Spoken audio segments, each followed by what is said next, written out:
up, virtual people? Welcome to episode 19 of Fandom Spotlight's VCR Redux, where we take your favorite franchises out of the analog era and bring them back to 2021. I'm your host, pop culture punk Chris Stiles, joined as always by my co-host with the most, film professor Ian Klink. How you doing, everybody? And we have two radical guests on the show tonight. First up, our own honorary third host from Rick Barth and the Line. Oh, Mickey, you're so fine, you blow my mind. Mickey Torres is on the show. What's up, everyone? And rounding out this righteous crew, she's an artist, a designer, a CEO, a bona fide TikTok superstar, and the founder of Ease Creations, with products ranging from keychains, cutting boards, and jewelry to outdoor art and large format paintings on a multitude of custom canvases. Shannon Rosbarski is on the show. Hi, everyone. We are here because the biological clock is ticking on one of our favorite childhood comedy franchises. That's right. The time is coming today. This franchise has survived endless home video swag marketing, countless knockoffs, and even a sequel about talking dogs. So the time has come to put this franchise back on track and get the whole world walking on sunshine one more time. But before we can declare Talking Cats as the obvious sequel choice, we need to talk about how this came into our lives and what we love about it. We'll start with Shannon, but that also goes for you guys watching at home. Hit us up in the live chat with your Look Who's Talking love letters. So, Shannon, how did you first watch Look Who's Talking? I believe that I went to Blockbuster and rented it with my parents. So I was really Blockbuster, and I just started from the first one, and I went to the second one, and I think I must have went back and watched it 15, 20 times. And then even in my adult years, I watched it, it's countless times, and I loved it. It's definitely one of those movies. Did you watch the VHS tape that had like commercials for Look Who's Talking swag at the beginning? Do you know what I'm talking about? It was like, get the Mikey t-shirt and get the Look Who's Talking sweatshirt. Yeah, I definitely remember that. Now that you said something, now that you mentioned it, yeah. I have like an extreme fondness for movies that they figured this movie's such a hit, we need to sell like extra shit on the tape at the beginning. There's only like a handful of movies, but like Look Who's Talking, Bill and Ted, and Don't Tell Mom, I remember specifically had like swag at the beginning of the tape when you would put it in. Come on. Last Crusade. Do you remember Indiana Jones? Batman. Yeah. And Tim Burton's husband Batman, and the wife true. Trying to get the Diet Coke. Oh my God. That's right. Yeah. That was the best. Wow. I forgot about that entirely. Poorly. Mickey, do you remember your first, was it theaters, cable, HBO? What are we talking? It was theaters. And that's insane. That is to say, what made you on a Friday night go, I'm going to watch the Talking Baby movie up at the local cinemas? That's fascinating. I'll be honest. I mean, it was a good like date movie when you're a kid. I was just like, take a girl. Like it was like the Bridgewater Mall had just opened up and like that's the movie theaters Oh my there. God. So you're there, like, you know, it's like, oh, let me see whatever movie I could see. And it was like, all right, this looks fine. I mean, remember like back in the day, it was really strict as far as like, you know, PG-13, you were cool. If it was rated R, you had to have the older friend come in and say like, yeah, I'm with him. And they're like, okay, you come in, whatever. But they were really strict about it. So I saw Look Who's Talking, the original in theaters, like a bazillion times. I just kept on going to it. I'm like, well, there's nothing else to watch. Look Who's Talking. Let's watch it again. I think I still have the movie stubs from Look Who's Talking. That's impressive. I'm picturing like a young Mickey, like middle school Mickey. Like every time he goes back to Look Who's Talking, he takes a different girl. Because you can't just drop like, oh yeah, like it's a good date movie, and then be like, I went 50 times, and then be like, wait a minute, like, were you like Playboy Mickey Torres growing up? Were you just like cruising? Actually, it was like, I mean, you would randomly like meet these girls in the mall, and it was like, hey, I met this girl from, you know, this place. I'm never gonna see her, but let's meet at the mall. Let's go see a movie, and there you go. So that's I missed everything cool in life. That's all I ever wanted. I just love this idea of you going up to Becky with Sbarro pizza and be like, let's go to Look Who's Talking. All right. I mean, it never happened the same night. You have to be like, you have to set it up. You know, you have to be like, okay, you know, it's cool. Let me get your number. You call little Mac Daddy Mickey's like getting digits. No, okay, this is amazing. Mickey is sitting there doing a Mrs. Doubtfire, right? He's got a date on the 3rd row. He's got another date on row 15. And he has to keep getting popcorn and going back and forth. That's the movie we need right there. And he's got a reversible starter jacket. And he keeps flipping it inside out. Yes. One side is like Miami Dolphins and the other side is like LA Kings or something. No, I have my leather jacket. I have my leather jacket. Oh my God, this is already off the rails. I should touch on the chat before me and Ian talk about how we first watched Look Who's Talking. Alex Bonafante, as always, the first man in the chat. We appreciate you tuning in, buddy. He's already quoting the soundtrack, Round Round, I Get Around, the Tadpole Race, and all of that. Mike Saunders is in the chat, says hello from Angie Saunders and myself. They are an incredible mashup making duo as well. Definitely follow their stuff. Welcome to the show. Angie Saunders says it was VHS. Our good buddy Dustin from Retro Fiend Radio, makers of the finest canon and martial arts documentaries on the internet, says this was an HBO staple. All of them were constantly on. One of the movies you would watch with the family. I definitely agree. As does Retro Fiend Radio. Agrees with Dustin from Retro Fiend Radio. But yeah, and there's obviously some Amy Heckling love. You gotta give credit is due. Does not get the respect she deserves. Not that she doesn't get respect. But I mean, when you're a legend, you've done Johnny Dangerously, European Vacation, Clueless, Fast Times at Ridgemont High, Look Who's Talking. Like, shut the front door. Like, you are an incredible filmmaker, and you should be up there on the Mount Rushmore of comedy greats. But so that touches on the chat for a little bit. There's a little more going on, but we'll touch some more on that in a bit. Ian, Look Who's Talking, first time. Theaters, cable, rental. So I'm gonna branch a little bit here. All right, but hear me out. I would argue that I came to Look Who's Talking first by actually watching a TV show called Baby Talk, which was a complete studio ripoff of Look Who's Talking. Big memory of this. I can't remember who starred in it, but I remember. Was it on ABC? I might have been. All I remember is Bread and Butter. That 50s song was the theme song. Oh, yeah. I remember that. But I remember watching that show thinking, oh, this is kind of cool. And I, years later, finding out the studio couldn't get the rights to say Look Who's Talking. And so they just called it Baby Talk. And it was the same show. It was literally a kid with an adult voice inside of his head. But I remember I saw that first, but then it was, as they were saying, it's HBO.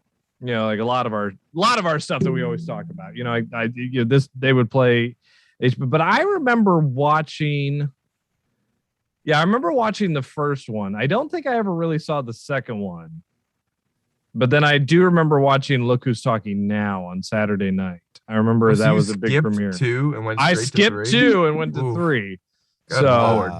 Wow. That's awful. But I mean, I watched it, 2 years later, but that's like skipping the drinks and going straight to The Hangover. That's right. That's right. That is like, it's just not fun at all. Like, no, hey, it's the hair of the dog, sir.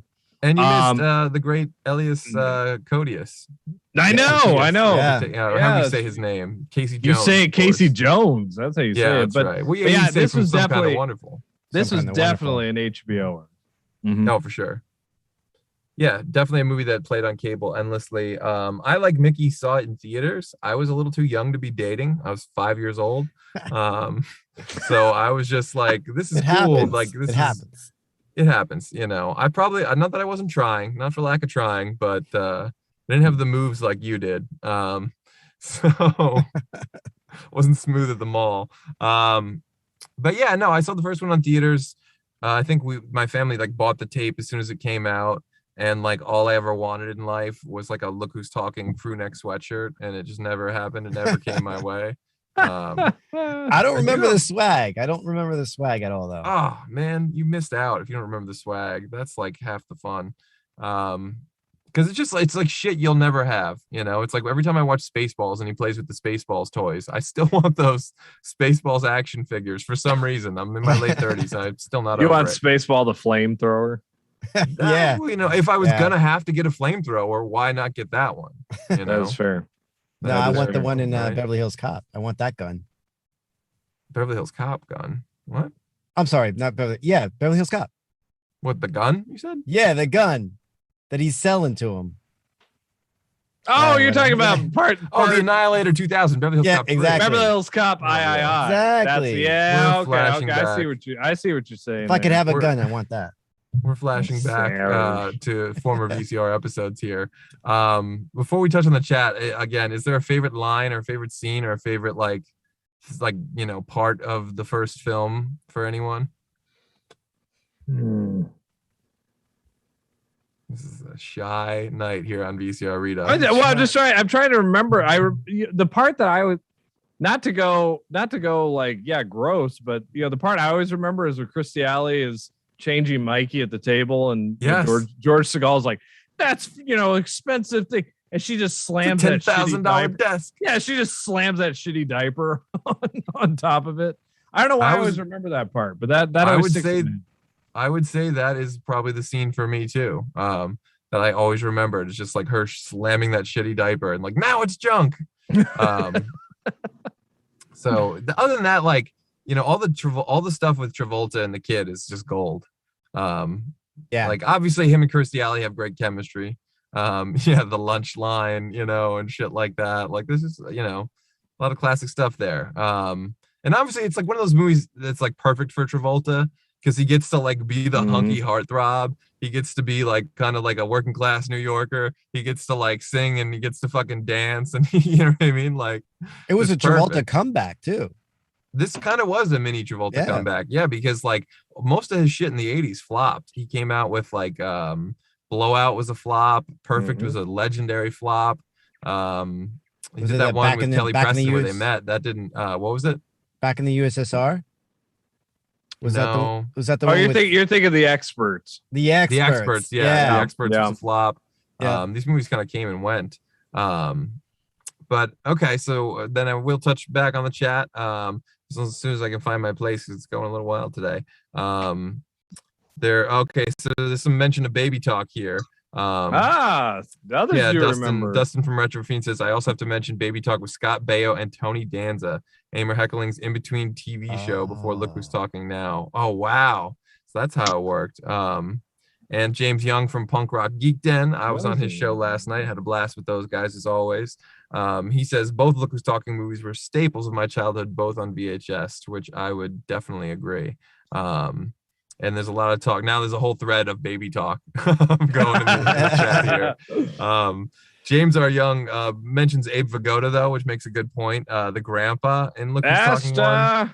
Oh, yeah. I meet my grandson. They're taking him into the old folks home, and he thinks it's a restaurant. And he's like, they got great shrimp here. I just remember like Mikey always like trying to mess with it, like his eyebrows. Like, what do you got there? What do you got there? Oh, yeah. Like, geez, these guys got a crazy set of eyebrows on them. Like, well, this is what I always remember the most. It's like, this is probably one of the most fun on a set of a film that I think Bruce Willis probably ever had, because he was just sitting in a studio near a microphone, just making up whatever he wanted to do. And really, it works. You don't think those lines were scripted? Oh, I think there were some that were scripted, but I doing the research, it talks a lot about how he he said, just roll the camera. I'll just say whatever, and he would do a couple of takes, and just came up with some things. And wow. So I guess before we wrap it up and get into Look Who's Talking 2, it should be said that, of course, this story is very like loosely or not so loosely based on Amy Heckerling's real life experiences, and the George Segal character is basically Harold Ramis, who really? It's no joke. Violet Ramis Steele's book Ghostbusters Daughter talks about it. She's a brilliant writer. Definitely go out and buy her book as well. But it's pretty crazy. Harold Ramis was in an open marriage. They had an affair, Amy Heckerling and Harold Ramis, and then he left his wife for another woman who was not Amy Heckerling.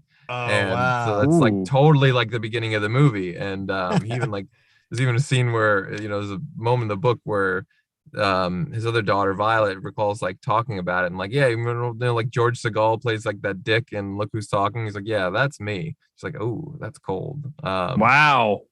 But Yeah, so I think that's just like an interesting part of history. And Hashtag daughter, not she had my- a daughter and not named her my Molly, Egon. which is the name of the lead character, of course.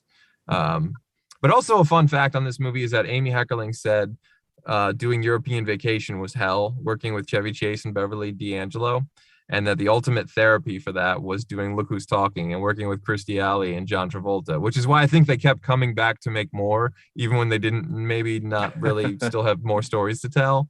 But it's like, hey, these people are great and they show up on time and they're not a fuss and they're a joy to work with. Like, let's go do 2 more of these. Why not? Even if we don't have ideas, or maybe ideas that are not so good. I feel like Yeah. this was Kirstie Alley was hot at this time. Like, I mean, she Oh, was yeah. doing the Cheers thing, so she was on the up. Travolta was Totally. trying to do the comeback. So I Yeah. think, but honestly, Kind of like, met in the middle. this And was kind of like a vehicle for her. this was one of those sleeper hit movies. It like, like a word of mouth movie, like every weekend, it probably grossed a little bit more. It was Yeah. like $100 million comedy, which was like rare, super rare. Which is why they sell swag at the beginning of the VHS tape. But flash forward to I think just 1 year later, and we're already getting Look Who's Talking 2, which is the second sequel I've seen with the TOO in the title. Of course, they took Teen Wolf 2's lead. Did anybody really take the lead of Teen Wolf? Hey, someone had to blaze that trail, my friend, and it was Jason Bateman. They blazed something. Yeah, and Stuart Bracken and the wonderful Mark Holden. Yeah, so Look Who's Talking 2. When I was a kid, I loved it. I thought it was every bit as good. I just thought every sequel was better than the original, right? It didn't take me till like years later where I started to like dissect the movie and think like, maybe this isn't like quite as good, or I don't know when that moment, that aha moment was for me. Dude, no, I agree with you. So when you were a kid, it was just cool that there was another addition to the movie. It's like, yeah, what? 2 talking babies? Yes. Get out of here. This is awesome. Oh, there's another Dennis the Menace? Yes, bring it, Mortal Kombat 2 is going to be twice as good. It's only later that you realize there are some movies that should never, ever have a sequel. Well, I didn't watch know this what one I'm in the talking theaters. about. I didn't watch this one oh, come on. No. Oh, yeah, let's Eddie, leave Eddie out of this. Eddie lives. Leave Eddie out of this. I didn't see 2 in the theaters. I saw like I think I was pretty much. It was dated out. Too many dates. I'm not gonna go. That time I needed time to rest and reflect. I had a steady girlfriend at that time, and it was like, yeah, we're good. Oh, so what? You don't take her out for a nice night? All right. No, we were on to like home and cook. You cheap bastard. I'm trying to think. 2 came out. What year was 2? 90. That was 90. 90. 89 was 1, and then 90 was 90 was All right. I know the economic pressures of 1990 really hit you there, Mickey. Well, I think at that time I was like, found the right girl. I was more into like, just like, I was in a band and stuff like that. So it was like, oh, just band practice. So the movies kind of like, I still watch movies, and obviously like I wasn't falling for like, you're going to give me another movie. And basically the whole thing is that there's another baby that talks. I'm like, nah, I'll wait till HBO puts this on. I'll watch it there. All right. I'm getting Joey Jeremiah vibes from Mickey, young Mickey and Degrassi. First off, here's where you're wrong all the way.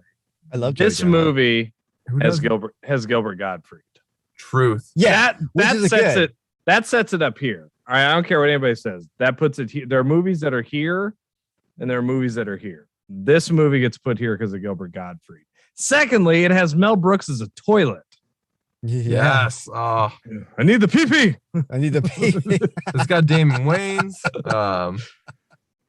Dave Wayans was one of the voices. Yeah, he explains to him. Yeah. He sets up Mel Brooks. Yeah. I mean, shit. Yeah. Damon Wayans like introing a Mel Brooks talking toilet, as the voice of a baby. That's pretty amazing. They might not have had stories to tell, but there was fun to be had in this movie, and the spirit of it was, I think, correct enough.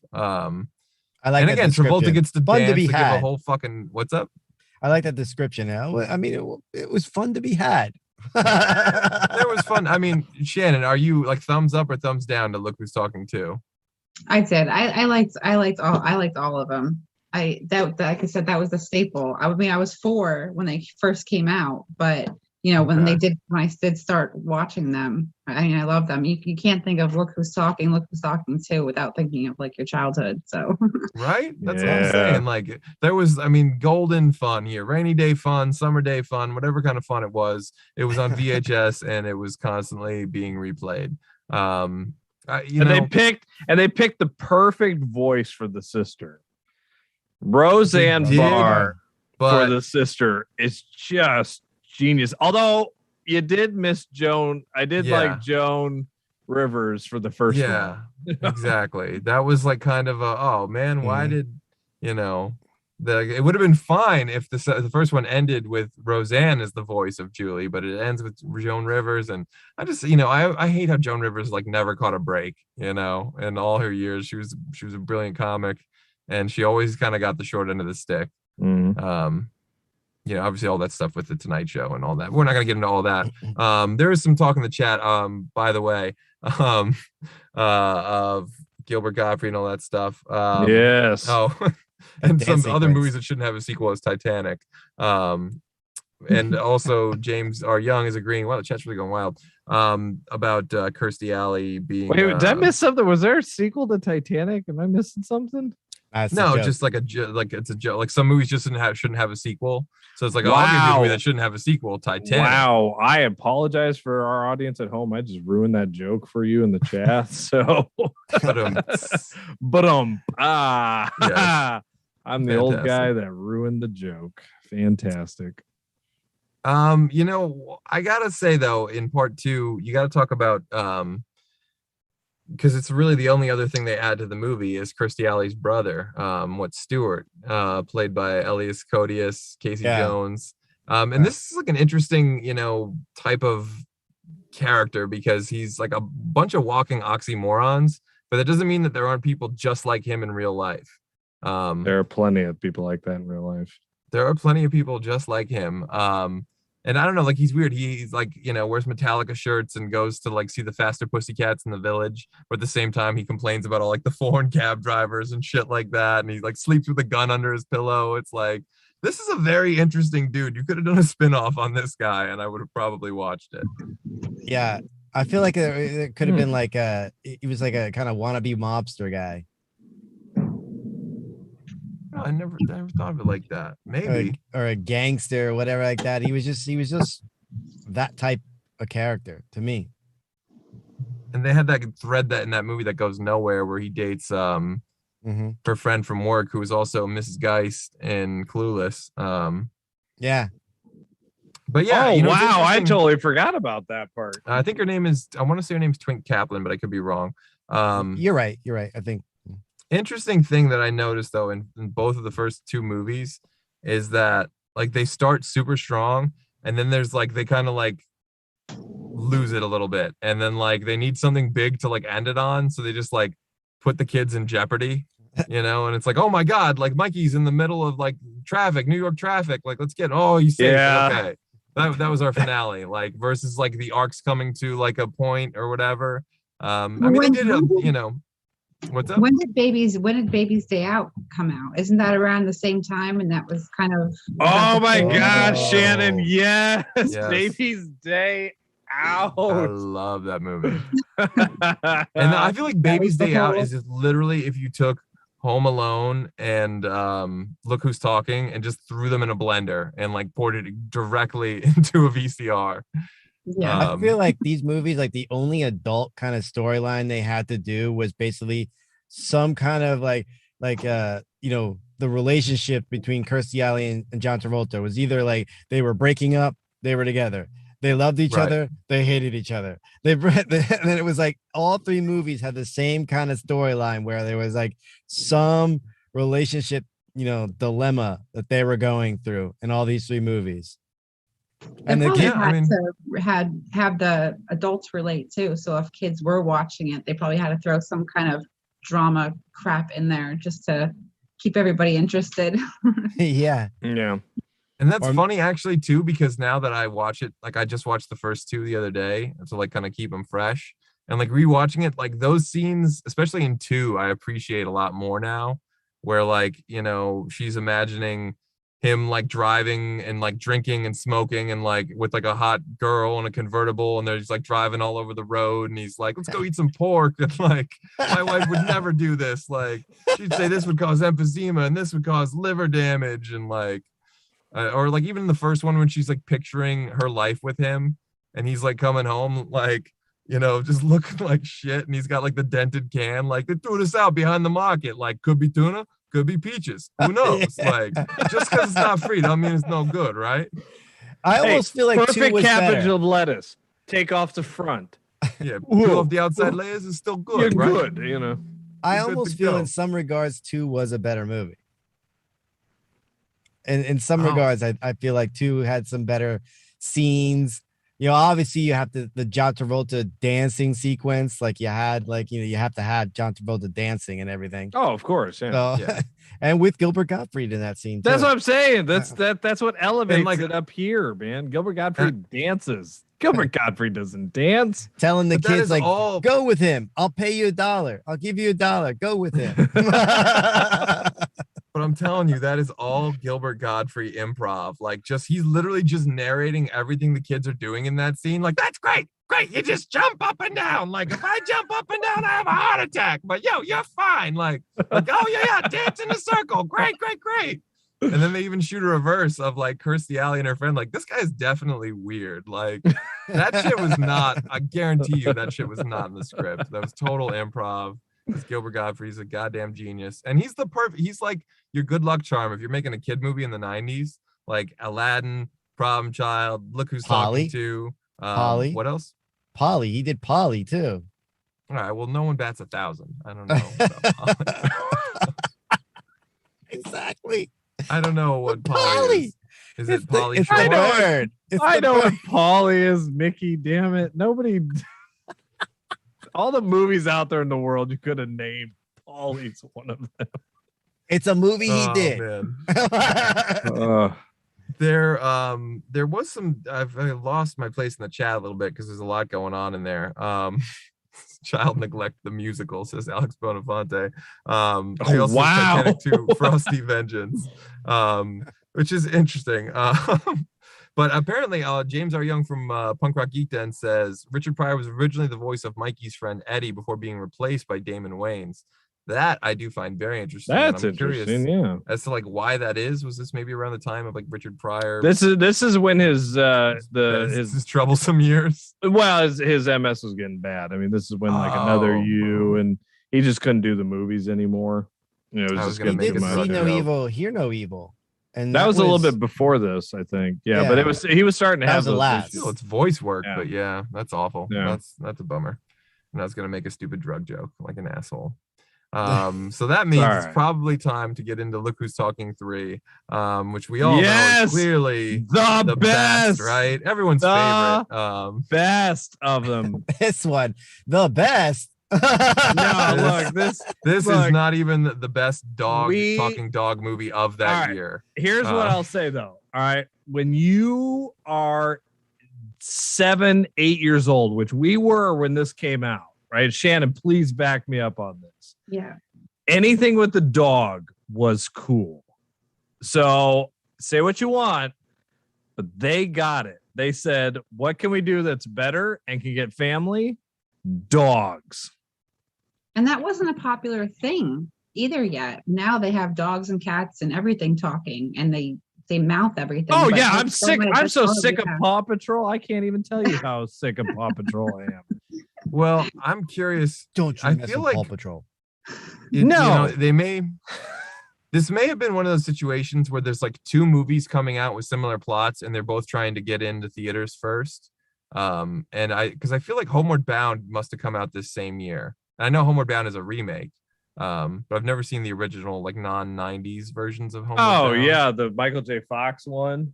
But yeah, like for talking dog. Yeah, that came before this. Yes, that was and there probably was Milo and Otis, which was definitely Milo, before yeah. this. Milo and Otis Yep. was 1990. I love that movie. movie. Oh, you're an American if you don't like that movie. My gosh. Dudley See, Moore, but that's man. the thing. That was a good movie. And then like you had like, you know, I just feel like the writers are sitting there going like, okay, well, we had the one kid, we added the other kid, What do we do now? We're not gonna do a third kid. Yeah. Talking dogs. Great. I don't know. I mean, What you just did there, Mickey, was exactly what the executive at Sony did. What do you got for this one? Talking dogs. Great. Go. it makes Here's about a as much check. sense as like Teen Wolf 2 being about boxing.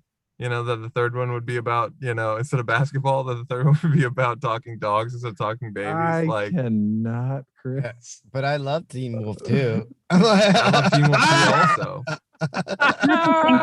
with Airbud, they put that in every single sport they can possibly think Yeah. of. That's true. Oh But my God, there Airbud was is like a classic. Airbud is a classic. Oh my God. Airbud 7 is not though. Who cares? At that point, you're just watching it to watch it. It's Airbud. like land. It's like land. It's like, gosh, I do all my numbers thing. The hardest series to do is Land Before Time. XIVVIII. The Dead Oh my Forest. God. Like, There that's are the a lot hardest of thing movies. to do. There are a lot Oh. of movies that I just watched. Is like, it's not really good, but I'm like, I'm sitting there like, who cares? It's this. I'm gonna support it. I want to watch this. That's what I thought about. Look who's talking now! Exclamation point. Okay. Maybe if they had gotten some more, not to diss on DeVito or Diane Keaton, but like as a kid, like I knew and I cared very much who Bruce Willis was, and he like was sort of like my gateway drug into those movies. And taking him out alone is a mistake to me. It just doesn't feel the same without, him being gone, and then the Roseanne's gone as well. And like Now I the knew who kids Danny can talk on DeVito their was. I knew who Danny DeVito was, and it wasn't that special to me that he was, like he's not Bruce Willis, No, I love Danny DeVito. And I didn't really know or care who Diane Keaton was at the time. So like maybe that was a part of it, like I knew who Roseanne was, I knew who Bruce Willis was, I knew who Damon Wayans was, all the voices. But I don't know. I didn't feel that same connection to those voices. Imagine if one of those dogs was Sam Jackson. Now that would have been fun. Right? Bam. Already we're talking about a better movie here. Much God better dang, I movie. gotta go outside. But what was he around during that time? I'm trying to think. No, this is right. Oh, hell before yes. This is Coming to right when America. He would have this been is- cheap back then too. Well, this He is like wouldn't have cost too much. right before Pulp Fiction. So I mean, Yeah, like, yeah. he was right around. Oh, there, but like, can you imagine if he was one of the dogs and John Travolta is there? Come oh yeah, on. and Bruce man. Willis is in there. Like literally, Come Look Who's Talking would have been on. all Pulp Fiction casting. And then if they could just throw like a Royale with cheese line in there, like And I got to be honest, it's just it's not my favorite part 3. To put it gently. And also the kids. I wasn't that crazy about the Now kids. let's- That It's know. Look Who's Talking Now, then Godfather Part 3, and don't lie to me. I know that's where you put them in order. Oh no, Godfather 3 is way better than this. yeah. I love Come Godfather on. 3. I'm one of the few people who loves that movie. I love Who Godfather doesn't? 3. I don't. I mean, there's Well, nothing now wrong. it's like Vogue. It's like saying you Shannon's love like, I Halloween. hate it. I hate Yeah. that movie. But I don't know. I'm not crazy about the kids they cast in the third one either. I didn't feel the same like attachment as to like the kids from the earlier movies. They were just like a little bit more like, I don't know, kind of annoying. Like I guess. Well, they had the Seventh Um, Heaven kid. Yeah, the Seventh Heaven kid. He's always gotta be annoying, right? Yeah, he um, pretty much because he does the same thing in Seventh Heaven. You're like, what? I'm like, this kid's Oh, got to is that grow right? up Yeah. at some point. Yeah. And it just felt like a weird like personality shift. He didn't feel like Mikey anymore. Didn't feel like Mikey and Julie because they didn't have the personalities that Roseanne and Bruce Willis had. Mhm. But I don't know. There is, by the way, it is confirmed in the chat that it was Pryor's MS that took a turn for the worse, which is why he was replaced in part 2, which is a That's what I bummer. thought, yeah. And there's also some talk of Teen Wolf 3 chess team. And Alex Bonafonte wants to know what kind of dog Sam Jackson would play. I also feel like honestly they picked the wrong breeds of dogs for this movie. Like, they like What? That come on, a poodle and a mutt. That's that. Come on. I don't know, man. And they even make fun of Lady and the Tramp. Come on, it was a perfect setup. You know a movie's bad when you start coming down, getting down to like, I just didn't like the dogs. Well, yeah, right. You're like, oh, and the fucking wallpaper in their apartment was hideous. Chris is the critic for the newspaper that just has it out for Amy Heckerling. You find a reason to hate this movie and you put it out there. No, I'll tell you one thing. The movie gets really lost, but it sticks the landing, and it really does. And it's kind of almost become a pretty solid Christmas movie on its own, which is another decision I wouldn't have made. But it actually is it's much better to watch this movie around Christmas than it is any other time of the year. And it's got a solid soundtrack. What's that? I did like the twist though, as far as like, like in the second movie, it was like Kirstie Alley was the only one working and she was the breadwinner and everything else like that. Oh, see, that's the other thing I hate. I know where you're going now. And then the third movie, it was like John Travolta's got the real good job. He's doing the pilot thing. And the same thing that she was kind of saying, like, oh, you're never going to get your pilot's license. That takes forever and this and that, whatever. And then third movie, look, he's like raking in the bank with this. Obviously leads to problems, but that's cool. For me, I thought it was weird that they had Kirstie Alley get fired in this one. I didn't like that because she was like the stable, she had like the good job, and Travolta was sort of like all over the place. Mm-hmm. And I just felt like it was sort of like contradictory to the character they had set up in the first two movies.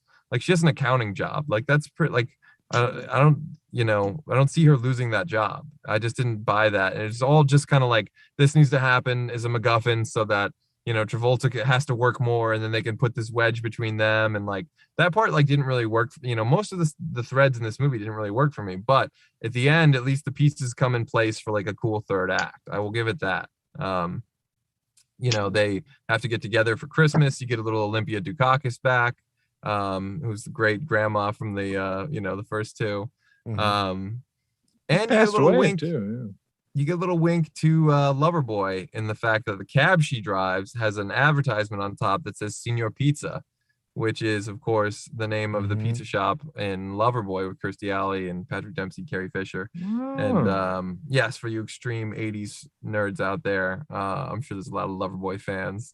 Great movie. But both the band and the movie. The band and both the movie. Classics. And yeah, but I don't know. Look Who's Talking. Is there... Like everybody Shannon, would you really put them all working equally? for the weekend, like you like them all equally, or you like the third one a little bit less, or what was that? I'm sorry. Do you like them all? Like, where do you rank the Look Who's Talking? Do you like them all equally, or do you like the third one maybe a little bit less? It's the first and the second. I actually don't remember the third one as much. But it's always the first one. The second one I haven't watched in a while, but I definitely knew that Roseanne was the voice of the sister. That's the only thing that I remember off the top of my head. But yeah, it was always the first one. The first one's always the best, I think, for me. I think in my opinion, it's very rare that there's a movie series that anything's better than the first one. Mm-hmm. Yeah, that's true. I mean, that is almost impossible, right? Oh my God. I just remember when she gets the shot. Oh my God. Will this pain never end? Oh, yeah. Only Roseanne can deliver a line that great. Yeah. Oh, Roseanne was at the top of her game and Look Who's Talking. I think everybody was. When those movies came out, everybody was top. I mean, Mickey's saying true. Christie is there for Cheers. Bruce Willis, he wasn't kind of jerk super Bruce Willis yet. He did Die Hard, but he was still like really kind of in the groove. Roseanne was high on TV. Travolta came back. I mean, it really was working. Yeah. Yeah, it was a fucking great time for all those people. Yeah, I mean, obviously, Bruce Willis coming off Die Hard. That was just a great time for me in my life, I'll tell you that. But there is some it's time, as I'm seeing in the chat here, it is time for the pitches as well. So let's say, hypothetical situation, someone comes to you and gives you a stack of cash and says, I need you to write a fourth Look Who's Talking movie in 2021. What would it be about? And that obviously goes for you guys in the chat too. Hit us up with your hot takes, your pitches. Ian and I have talked about this before, so I don't know. I'll kick it off with Mickey and Shannon. Is there anything you want to see in this movie? You'd want it that would get you to come back and watch another Look Who's Talking movie? maybe just branch off, not kind of like Boss Baby, but to put them in daycare, put the kids in daycare. So like there's a ton of babies talking, or something where it's just a different setting, or on vacation or something, to change up the whole, but keep the roots at the same time. That's actually a really good idea. I would have never thought of that. That's like so obvious too. And like my mind is always like, well, how do you get Travolta and Kirstie Alley and Bruce Willis and all these people back? And it wouldn't make sense. But yeah, that makes a ton of sense. See, I disagree with you. If you don't have Bruce, don't do it. I'd see it for me. I think, because I actually like that shit. And I think what should be though is it should be Mikey now as an adult. It's his son. Who is now the Look Who's Talking baby. So you can get Bruce Willis because it's Mikey Jr. It's you got to get that voice back because I'm sorry, that's what I think was missing from Look Who's Talking Now! ! You were missing Bruce Willis's voice, and so if you have Mikey Jr., you can get Bruce Willis. You can get Bruce Willis back. And so he would be doing the voice of the son? Well, the voice of Mikey's son? Yeah. Because Mikey know him as Mikey. But Mikey would be our age now. So you're not going to have Kirstie or John Travolta. They could be in it though as like grandma and grandpa cameo. Like I totally agree with. Or they can be like sister. They can be the voice of the kids. John Travolta and Kirstie Alley as Bruce Willis. Oh, that's cool. That'd be kind of cool. That's cool. Okay, Shannon, you win. All right. That's actually really fucking genius. That actually would be kind of cool.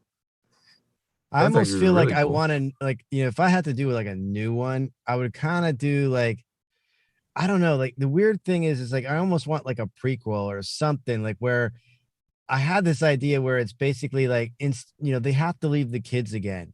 So this is like weird because I don't know where you would set it in, but what I want is they have to leave the kids again. They don't want to leave them with the brother because we saw what happened there, and they live right next door to 3 men and a baby. They live next door to them, and they're like, hey, you know what, we're gonna go out of town, like, can you watch Mikey and his sister and the dogs? No dogs. Well, I'm just saying, I mean, you don't want the dogs, we can leave the dogs. Keep the dogs. Yeah, I'm just saying, and the dogs get run over in the opening credits. You sick bastard! No, that's terrible. What's wrong with you? 3 men and 3 men and Look Who's Talking. Three men who are talking. There you go. 3 men and 2. And you could even put like the little ghost child that was in like 3 men and a baby. I was just gonna say. Oh my god! They hear them, like, so they don't know that the kids talk. So I'm a sick bastard, but you're going with the ghost child. They can't hear the kids talk, but all of a sudden they hear this kid talking, and they think it's Mikey, but it's the ghost kid. Oh my god. Okay, there's some funny stuff in the chat here. You should be ashamed of yourself for that one. I'm sorry. Good stuff. I'm sorry. Sorry. I had to say it. It has to be said. It's reality. To do it, right? We all got the VHS. We all rewound it to see the ghost in the window. Freeze it. It's a cardboard cutout of a kid. Yeah, it was a cardboard cutout. Ted Danson, though. You can clearly see it if you. Yeah, it was because he was a movie star, and so it was a cardboard cutout. Some prop guy accidentally put it in the window, and they didn't realize it when they were shooting. And so all of a sudden, there's this little cardboard standout. But because film looks, the grain and all that stuff, it doesn't look like Ted Danson. It looks like a ghost. But it was Ted Danson as a kid?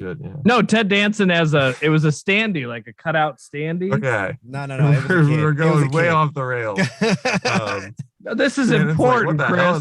This is stuff that needs to be addressed. We're talking about film flubs in non-Look Who's Talking movies now. I love them too, though. That's what I would do. That's what I would do. That's not I can dig on some of that. There's some good stuff in the chat, though. Alex Bonafonte says, "Look Who's Talking in Space." And shit me. It is number 4.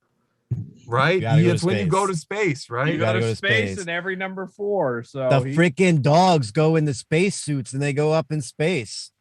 That's the Oh my actual God. plot for there a Space Space Buddies, Dogs Mickey. movie? Knock it off. Shannon, I could be wrong. There's a Space Dogs movie, isn't there? Yeah, Have you Space seen it? Buddies. Do you know? I mean, you have kids, You right? know, the Space Chimps. Space Chimps is that? Oh, that's what it is. That's what Yeah. I'm thinking of. Damn it! I thought there was like an Airbud in space. There It's should called, be. Damn yeah, it. It's there's called Airbud in Space Puppy. Is this on? Are you hearing me? Like, It's you- called- it's called Space Puppies. Oh, there is a movie called Space Puppies. Yes. Oh, okay. Are you sure? Check the facts, because Ian always gets Yeah. everything wrong. Ian gets everything wrong. Yes. First off, go spit. Secondly, I don't get things wrong. It's Space Puppies, and you can look it up on IMDb. All right, hit us up in the live chat with your tales of Space Puppies and how it blew you Mickey, away. we're as a still cinematic, friends. as a cinematic event. Also in the chat, also from Alex Bonafonte, who's a genius, says, "Look who's dying hard," which would be pretty great.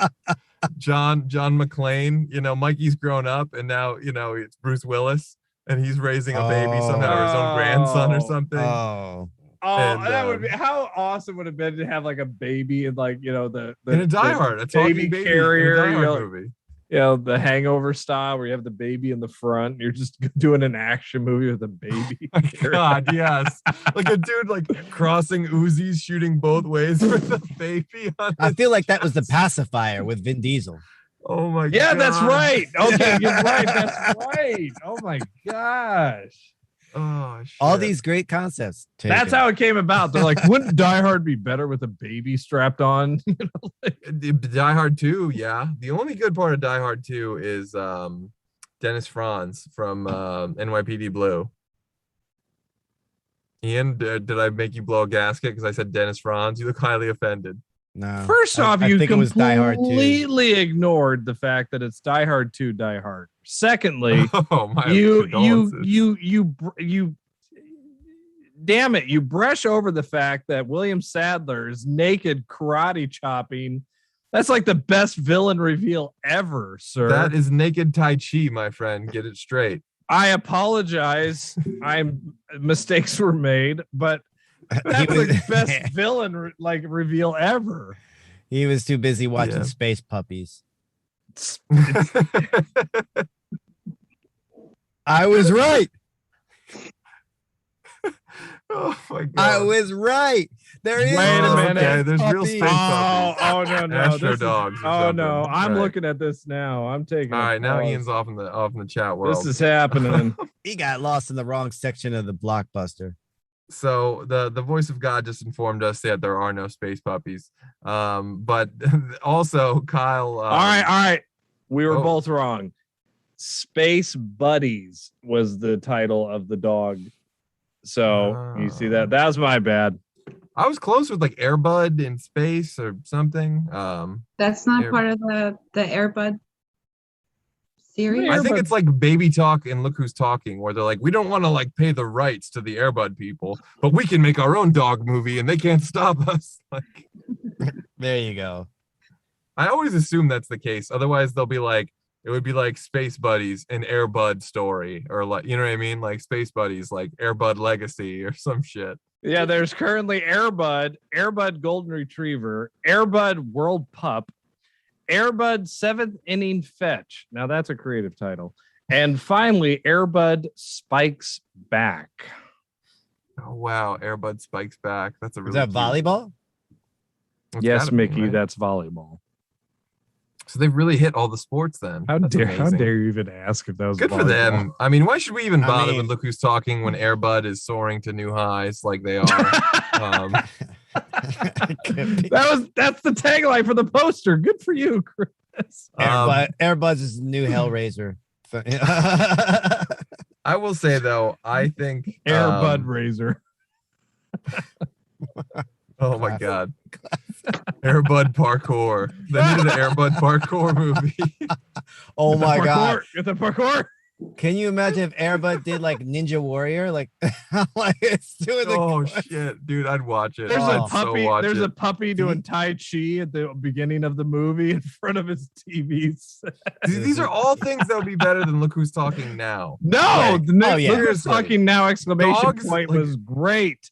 American Ninja Warrior Dog. I would watch the shit out of that. I would DVR that. I would buy a new screen so I could 4K that shit.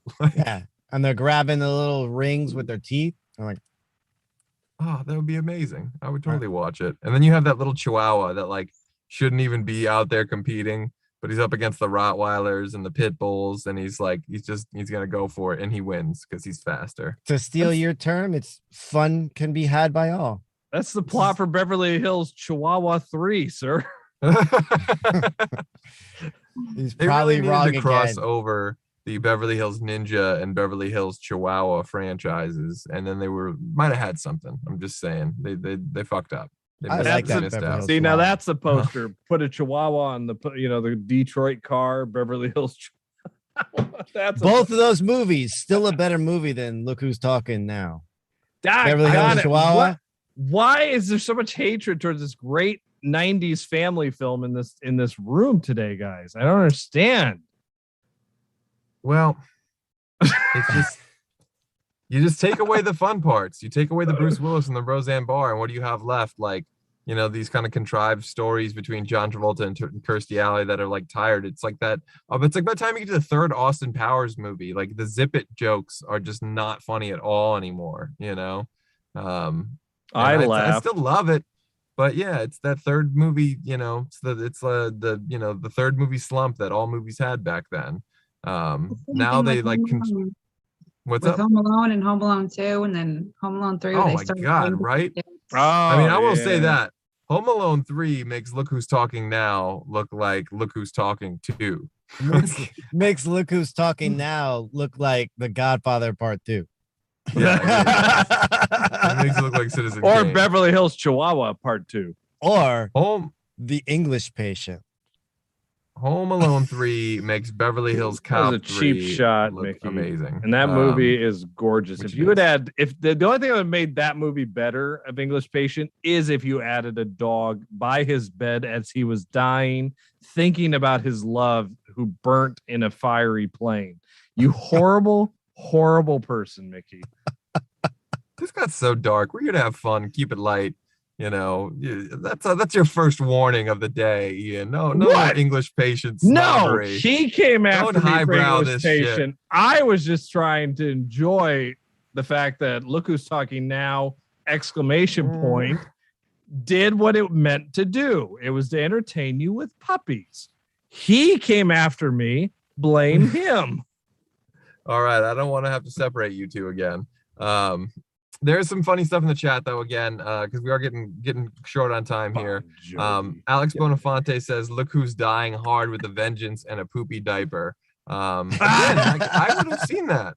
I would have totally seen that, like Die Hard 3, Baby's Day Out. Baby McLean's Day Out. It would be great. Mike Saunders says, "Baby Geniuses" kind of carried on the tradition, which I'll have to take your word for it, Mike. Bob Clark. Was that another Bob Clark movie? That was a Christmas Bob Story? Clark. That was Christmas Story. Porky's Bob Clark. Yeah. And Alex Bonafante also says Air Bud gets hip dysplasia. Which would be great. That's Air Bud goes down. Air Bud, yeah. Oh my Air Bud gets old. Poor Air Bud. I would watch it though. I'd be in tears the whole movie. I'd be like, no. Did they never do? They should have done a fucking Air Bud. Look Who's Talking Now should have been like a cop dog movie, because cop dog movies are always good, right? They're never bad. Well, you kind of had that. That is the plot. Turner and Hooch, K9. Yeah. Yeah. So here's what you do: you split the franchise. You let the dogs have their own cop movies, and then you have Mikey raising his son in his own movie. You can release 2 Look Who's Talkings a year, and the audience is here for it. They're thirsty for it. Also, what was really funny or like frustrating? Not even frustrating. It just didn't make sense. How long did it take before the first time little Mikey sees, the dog as a puppy, and then he happens to go to the pound, and this puppy's like this dog is like maybe already 2 years old, 3 years old, whatever like that, and that's the exact same puppy. I'm like, the finer. These are suspension the suspension details. of disbelief, man. I mean, Yes. the puppy ages, but Mikey never does. Like I he's think, still the same age. That's what I think, you know, even when I was 7 and or 8 or whatever, 9 maybe, and kind of, you know, not into the movie. I don't know if even I was criticizing that yet, but it's a valid point. Give me some seriously fine details there. You're definitely combing the desert looking for turds. But one That's more thing the plot for it. yeah, right. And also Alex Bonafante, because he's coming in with great hot takes today, says, look who's been targeted for termination by Skynet. Now there's the crossover we all need, right? It's really a Terminator that's been talking this whole time. The Terminator can't speak anymore, but you hear his inner monologue by Bruce Willis. All right, yeah, I think we can stick a fork in that. So before we wrap it up, Shannon, I want to thank you again for hanging in with us and all our stupid jokes. What can you tell the people at home about Ease Creations? Anything cool you have coming up in the works or have made recently, or just want to tell them maybe where they can follow you online? Yeah, I'm right now. I have a big custom order for a restaurant down in Texas, and I'm making 6 2-by-2-foot the cheese boards, the charcuterie boards. Those are awesome. I love those. Yeah, they're coming out really nice, and then welcome signs and home decor. But I think most of my orders are customizable. People are asking, hey, Shannon, can you do this? I'm like, absolutely. Or I don't know, but let's try it out. And that's basically how I get most of my my art out there. And then I use TikToks. But yeah, I have a website. It's easecreations.org, or you can find me on Etsy. Oh, very cool. Yeah. We should do that, guys. I love seeing Shan's work. I think you post new stuff just about every day. And it's always amazing and inspiring. Reminds me to like keep doing what I'm doing, which is nowhere near as cool. But be sure to check that all out, guys. I also do want to let everyone know tomorrow is the What If episode 3 discussion at 8 p.m. Eastern here on Fandom Spotlight.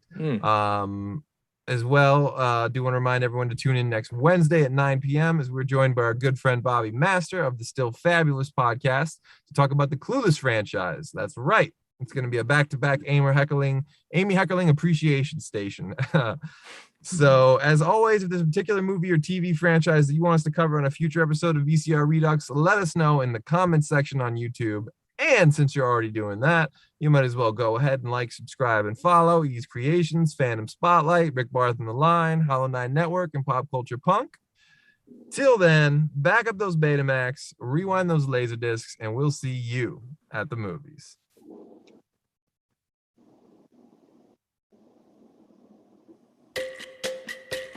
That loves me.